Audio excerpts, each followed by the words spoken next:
तो उसे एक चेतावनी दे दे, संविधान के दायरे में रहे। जोहार, जिंदाबाद।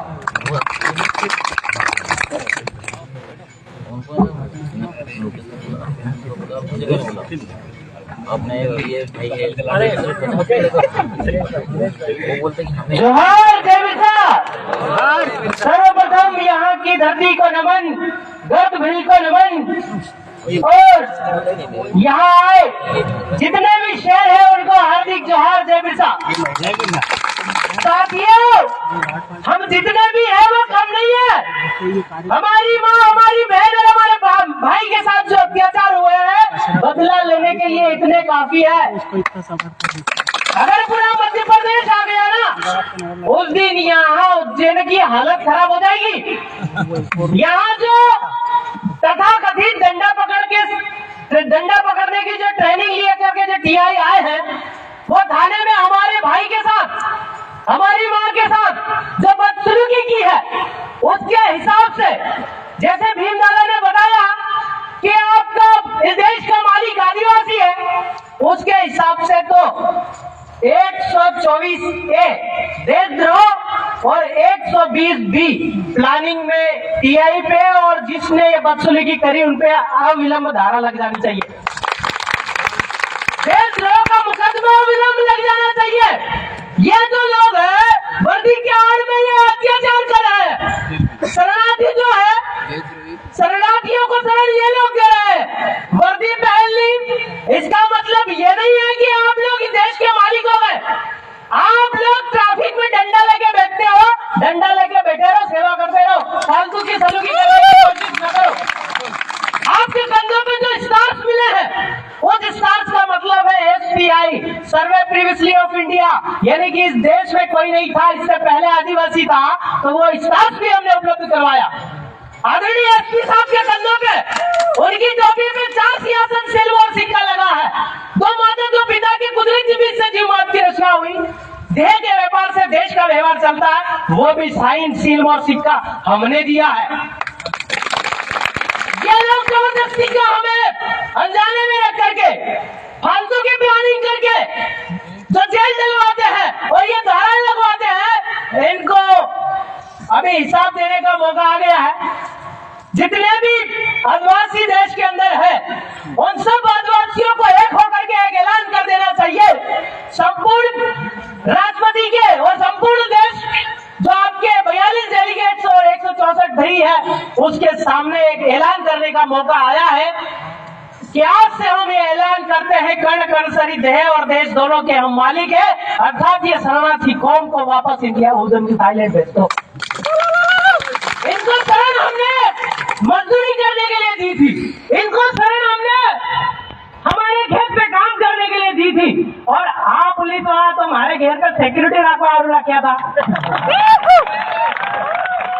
तो हमें एक विश्व प्रसिद्धि में एक ऐलान कर देना चाहिए कि आज से हम CRPC और संपूर्ण जो जमीन का खरीद है, वो संपूर्ण खरीद लैंड रेवेन्यू रूल के हिसाब से, रेवेन्यू टिकट के हिसाब से, और आपका जितने भी जो जमीन से जुड़े हुए कानून है, इस कानून के हिसाब से हमको विश्व प्रसिद्धि में एक ऐलान करना चाहिए।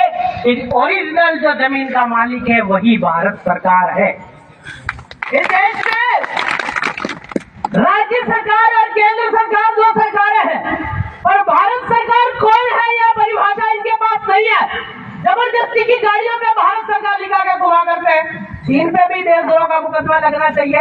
और सही, ये जबरदस्ती का भारत सरकार लगा के घूमते हैं, क्योंकि लैंड रेवेन्यू रूल जो है आपका, उस लैंड रेवेन्यू रूल में भू राजस्व संहिता, उसमें स्पष्ट मैंने लिखा है कि कोई कड़ी है, उसको आप जमीन में डालते हो, वो कड़ी आप उग करके बड़ी हो करके एक बड़ा भुट्टा या बड़ा फल देती है, उससे देह का व्यापार बोलते हैं उसको।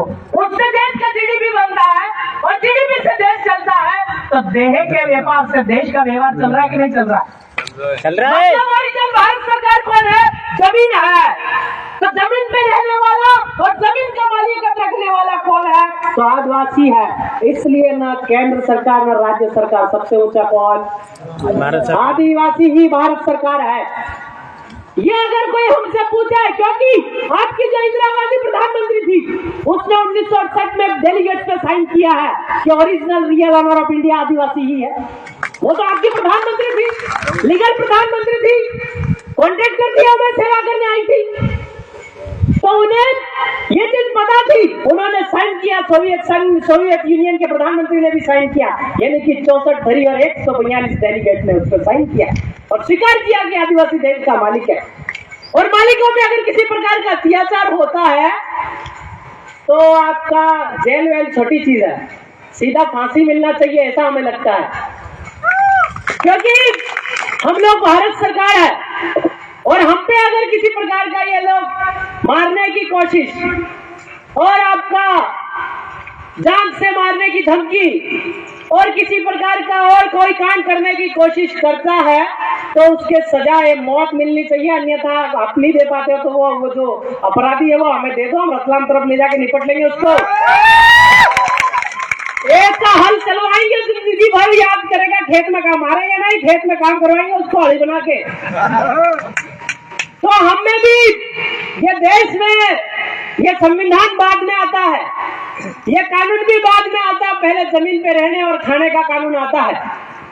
तो ये लोग जब आपका कॉन्स्टिट्यूशन भी बाद का, आदिवासी पहले जो है लक्ष्य से संचालित होते थे और हम कह रहे हैं कि आदिवासी आप जुज्जड़ में आ गया संपूर्ण तरीके से, तो यहाँ हालत खराब हो जाएगी शरणार्थियों की। ये पूरा मालवा हमारी जमीन है, ये जितना भी आपको समतल जमीन दे रहे हैं ये सारा जमीन आप देख रहा है, जो सारा जमीन हमारा है। ये लोग कहते हैं कि ये विक्रमादित्य हमारा छोरा है या हमारा भगवान है, इनको कह दो बिलों की छाती औरत का छोरा है वो। और बिलों में जो है 7 औरत 8 औरत, हमारे इसमें आपके हिंदू विवाह अधिनियम के अधीन में हम लोग नहीं आते, नहीं आपके किसी कोर्ट केस में प्रोसीडिंग में हम लोग आते हैं, क्योंकि अनुच्छेद 124 में जो कहा है कि विद्यमान विधि के ऊपर किसी भी प्रकार का जो है कोर्ट का न्याय नहीं होगा। वही आपका पल्ला काशी विश्वनाथम और स्टेट ऑफ आंध्र प्रदेश में कहा है कि the judicial magistrate are not punished to the schedule area. और आपका रतन सिंह बनाम स्टेट ऑफ आंध्र प्रदेश ने यह भी कहा है कि CrPC shall not apply to the schedule area, यानी कि अनुसूचित क्षेत्र में या अनुसूचित जनजाति के ऊपर जो विद्यमान विधि से विरोपित होता है उस पे सीआरपीसी नहीं लगता है।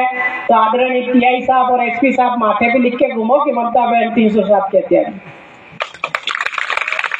तो ये इन्होंने बहुत ही गलत किया।